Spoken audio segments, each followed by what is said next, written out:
Bismillahirrahmanirrahim. Assalamualaikum warahmatullahi wabarakatuh. Perkenalkan, nama saya Dr. Meli Mulyani dari Puskesmas Imban Nagara. Hatur nuhun Ibu Kader sudah pada datang di acara ini. Ibu-ibu sekalian sekarang dikumpulkan di sini yaitu untuk mengetahui tentang apa sih itu pengendalian faktor resiko PTM. Ibu-ibu sekalian sudah mengetahui kan kalau misalnya salah satu pengendalian faktor resiko PTM itu dengan cerdik dan patuh. Nah, yang di cerdik itu yang di huruf E-nya itu kan ada nyahkan asap rokok. Mungkin Ibu pernah mendengar atau ada yang bertanya sama ibu, kenapa ya kalau yang sudah merokok itu susah untuk berhenti? Nah, sekarang sama saya akan dijelaskan tuh kenapa yang sudah merokok itu dia susah untuk berhenti. Salah satu kendala yang menyebabkan berhenti merokok itu yaitu dikarenakan si tembakau ini mempunyai sifat adiktif, di mana pada saat nikotin terserap dalam darah dan diteruskan ke dalam otak, dia akan ditangkap oleh reseptor alfa 4B2, di mana nantinya akan merangsang untuk pelepasan si dopamin. Nah, dopamin ini yang akan menyebabkan perasaan nyaman. Pada saat kadar dopamin ini turun, maka si orang yang merokok itu dia akan merasa ketagihan. Nah, itu yang menyebabkan seseorang tidak bisa berhenti secara langsung merokok atau jadi ketagihan. Gimana? Ibu sudah bisa mengerti? Atau misalnya ada yang mau ditanyakan? Ya, alhamdulillah ya kalau memang sudah mengerti. Nanti saya berharap ibu kader sekalian bisa ngasih edukasi atau memberi penjelasan kepada masyarakat apabila ada yang bertanya tentang hal ini. Dari saya cukupan sekian. Wabillahi taufiq wal hidayah. Wassalamualaikum warahmatullahi wabarakatuh.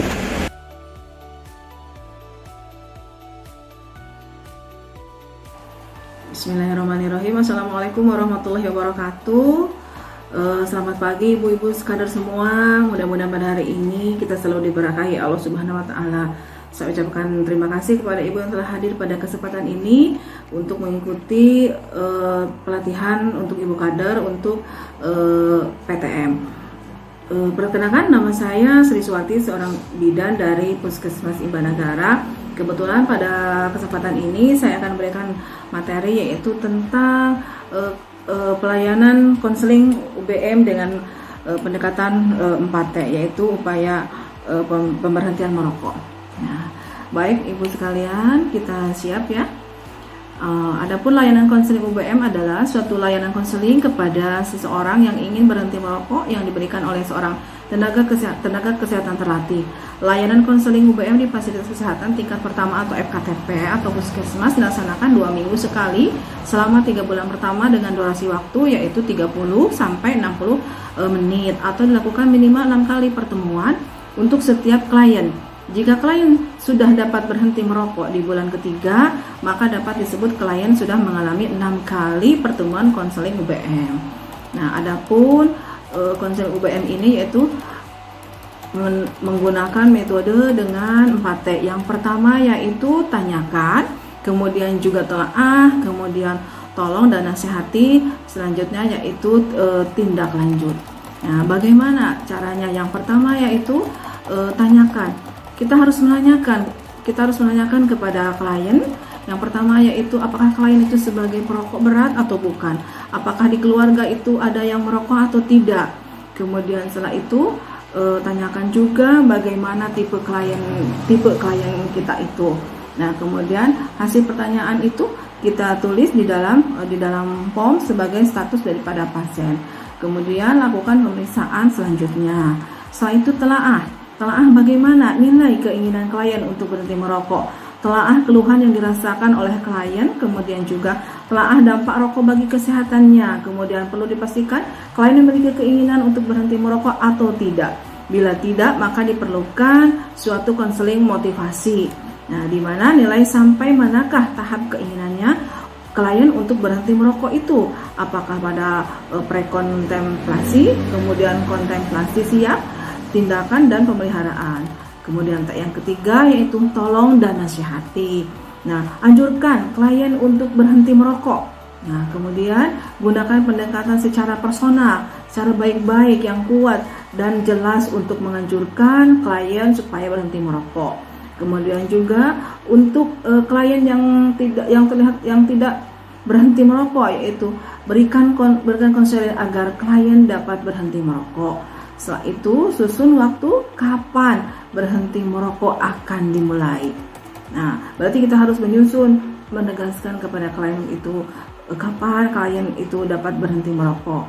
Kemudian juga berikan informasi atau cara, metode untuk berhenti merokok seperti berhenti langsung ataupun bertahap.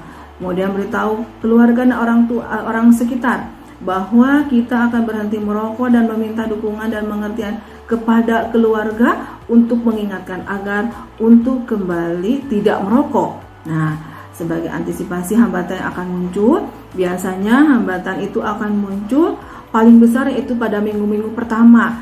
Yang pertama yakni yaitu sebagai gejala putus nikotin atau white drum effect. Selanjutnya yaitu untuk klien yang belum berniat sama sekali berhenti merokok, tindakannya yaitu merupakan harus kita memberikan motivasi supaya klien itu bisa berhenti untuk merokok, atau mengadakan wawancara atau konseling sebagai kita itu sebagai motivator atau motivasional. Berikan nasihat untuk membantu keluarga berhenti merokok dan menciptakan lingkungan rumah menjadi bebas asap rokok. Selanjutnya juga T keempat yaitu sebagai tindak lanjut dari T1, T2, dan T3 tadi, yaitu menyusun rencana untuk menindaklanjuti bagaimana apakah ada terapi atau tidak, terapi yang sudah berikan yang kita lakukan itu bagaimana. Nah, selanjutnya juga untuk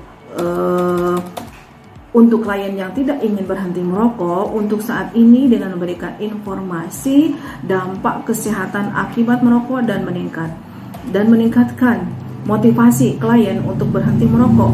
Untuk klien yang belum berhenti merokok untuk saat ini dengan memberikan informasi dampak kesehatan akibat merokok dan meningkatkan motivasi klien untuk berhenti merokok pada kunjungan berikutnya. Nah, itu mungkin ya. Nah, untuk selanjutnya yaitu apa sih bagaimana sih kita tujuannya untuk memberikan konseling itu, di mana tujuannya yaitu membantu klien dalam mengambil keputusan untuk berhenti merokok, membimbing klien dalam menghadapi gejala putus nikotin setelah berhenti merokok, memberikan informasi dan edukasi. Nah, adapun hal yang perlu diperhatikan dalam konseling ini yaitu hubungan yang interaktif tadi ya, antara konselor dengan klien, kemudian adanya kolaborasi antara konselor dan klien, kemudian memiliki keterampilan sebagai konselor dan teknik edukasi, memberikan penguatan positif, mendukung dengan empati. Nah, selanjutnya saya harapkan itu tadi materi yang inti ibu-ibu kader. Selanjutnya saya berharap ibu kader di sini menjadikan motivasi, menjadikan klien itu supaya datang ke FKTP untuk melakukan konsultasi gitu ya, untuk melakukan konsultasi dengan kami di pihak kesehatan, yaitu tentunya untuk selalu memberikan konseling UBM tadi dengan metode 4T. Mungkin itu yang dapat saya sampaikan pada kesempatan ini. Kurang lebihnya saya mohon maaf. Untuk selanjutnya saya mempersilahkan ibu-ibu kader semua, mungkin di sini ada pertanyaan, kalau saya bisa pada saat ini saya jawab, ataupun kalau tidak saya bisa jawab pada hari ini, lain waktu akan saya jawab tentunya. Mungkin itu yang dapat saya sampaikan. Selanjutnya saya ucapkan wassalamualaikum warahmatullahi wabarakatuh.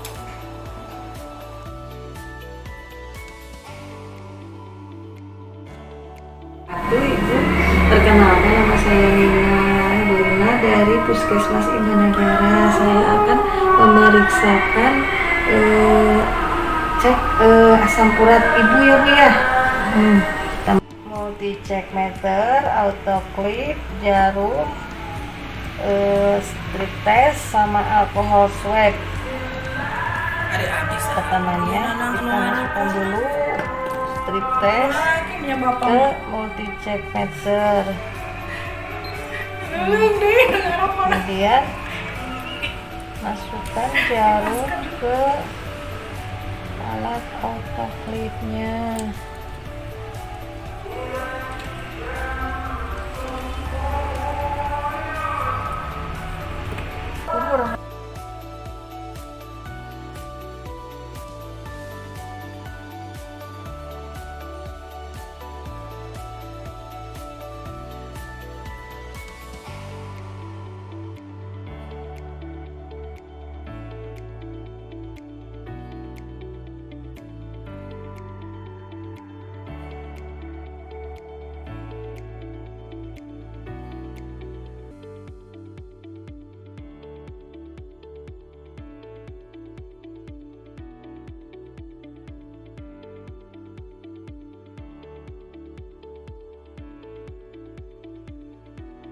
Iya, Yang mana we? Kitanya nya ame keluar darah. Eta mah habe geuningan nu bareng. nyakit. Ih, nah salah mah kenapa? Bukan deh. Jeda para jangan luas ya. Jadi ibu harus mengurangi yang manis-manis, jangan dikurangannya. Terus mau habis makan jangan tidur 2 jam ya bu ya.